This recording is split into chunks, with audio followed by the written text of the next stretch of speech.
Dear students, ಇವತ್ತು ವ್ಯವಹಾರ ಅಧ್ಯಯನದಲ್ಲಿ ವ್ಯವಹಾರ ನಿರ್ವಹಣೆಯ ಪಾಠದಲ್ಲಿ ಸಂಘಟನೆಯ ಕಾರ್ಯಕ್ಷೇತ್ರದಲ್ಲಿ ನಿರ್ಧಾರ ಅನ್ನೋದ್ರ ಬಗ್ಗೆ ಸ್ಟಡಿ ಮಾಡೋಣ. ನಿರ್ಧಾರ ಅಂದರೆ ಏನು? ಒಂದು ನಿರ್ಣಯವನ್ನು ತೆಗೆದುಕೊಳ್ಳೋದಕ್ಕೆ ನಿರ್ಧಾರ ಅಂತ ಕರೀತಾರೆ. ಇರುವಂತಹ ಬಹು ಆಯ್ಕೆಗಳಲ್ಲಿ ಒಂದನ್ನು ಆರಿಸಿಕೊಳ್ಳುವುದು. ನಮ್ಮ ಮನಸ್ಸು ಹಲವು ಬಾರಿ ಯೋಚನೆ ಮಾಡುತ್ತೆ, ಯಾವುದನ್ನು ಆಯ್ಕೆ ಮಾಡಿಕೊಂಡರೆ ಸೂಕ್ತ ಅಂತ.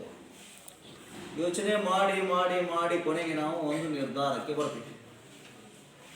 ಅದುವೇ ನಿರ್ಧಾರ ಅನ್ನೋದು ಮಾನಸಿಕ ವಿಚಾರ. ನಮ್ಮ ಮನಸ್ಸಿನಲ್ಲಿ ಓಡ್ತದೆ, ಯಾವುದನ್ನು ತಗೊಂಡ್ರೆ ಸೂಕ್ತ, ಯಾವುದು ನಮಗೆ ಉಪಯುಕ್ತ, ಅದನ್ನು ನಾವು ಆಯ್ಕೆ ಮಾಡ್ಕೊಳ್ತೀವಿ ಕೊನೆಯಲ್ಲಿ. ಈಗ ಒಂದು ಎಕ್ಸಾಂಪಲ್, ನೀ ಬಾರ್ವಾಗಿ ಅನುಷ್ಯ ಬಾಯಿ. ಈಗ ಈ ಟೇಬಲ್ ಮೇಲೆ ಪುಸ್ತಕ ಇದೆ, ಒಂದು ರೆಡ್ ಇಂಕ್ ಪೆನ್ ಇದೆ,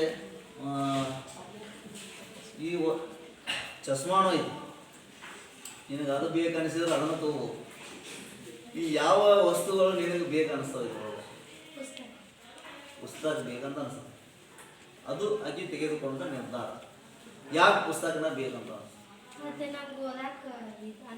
ಓದಾಕ ಅನುಕೂಲ ಐತಿ.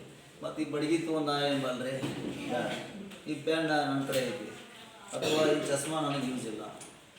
ನನಗೆ ಯೂಸ್ ಇರುವಂಥ ವಸ್ತು ಯಾವುದು ಇದ್ರಾಗ ನಂದು ಯೋಚನೆ ಮಾಡಿದ್ದಕ್ಕೆ ಮನಸ್ಸಿನಲ್ಲಿ. ಆಕೆ ಯೂಸ್ ಆಗುವಂಥದ್ದು ಯಾವುದು? ಪುಸ್ತಕ. ಎರಡಾದರೂ ಒಂದು ಸ್ಕೂಲಲ್ಲಿ ಇರ್ಬೋದು, ಒಂದು ಮನೆಯಲ್ಲಿ ಇರ್ಬೋದು ಅಂತ ಯೋಚನೆ ಮಾಡಿರ್ತಾರೆ. ಹೌದಾ? ಓಕೆ.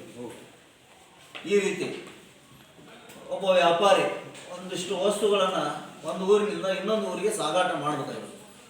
ಅವ ಯೋಚನೆ ಮಾಡ್ತಾನೆ, ಇದನ್ನು ಸೈಕಲ್ನಲ್ಲಿ ತೆಗೆದುಕೊಂಡು ಹೋಗ್ಬೋದಾ, ಬೈಕಿನಲ್ಲಿ ತೆಗೆದುಕೊಂಡು ಹೋಗ್ಬೋದಾ, ಲಾರಿಯಲ್ಲಿ ತೆಗೆದುಕೊಂಡು ಹೋಗ್ಬೋದಾ, ಅಂದ್ರೆ ಅವು ಎಷ್ಟು ಅದಾವು?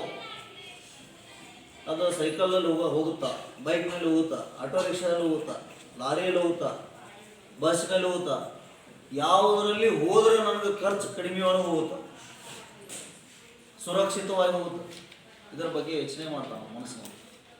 ಯೋಚನೆ ಮಾಡಿ ಕೊನೆಗೆ ಒಂದು ನಿರ್ಧಾರಕ್ಕೆ ಬರ್ತಾನೆ. ಅದುವೇ ನಿರ್ಧಾರ.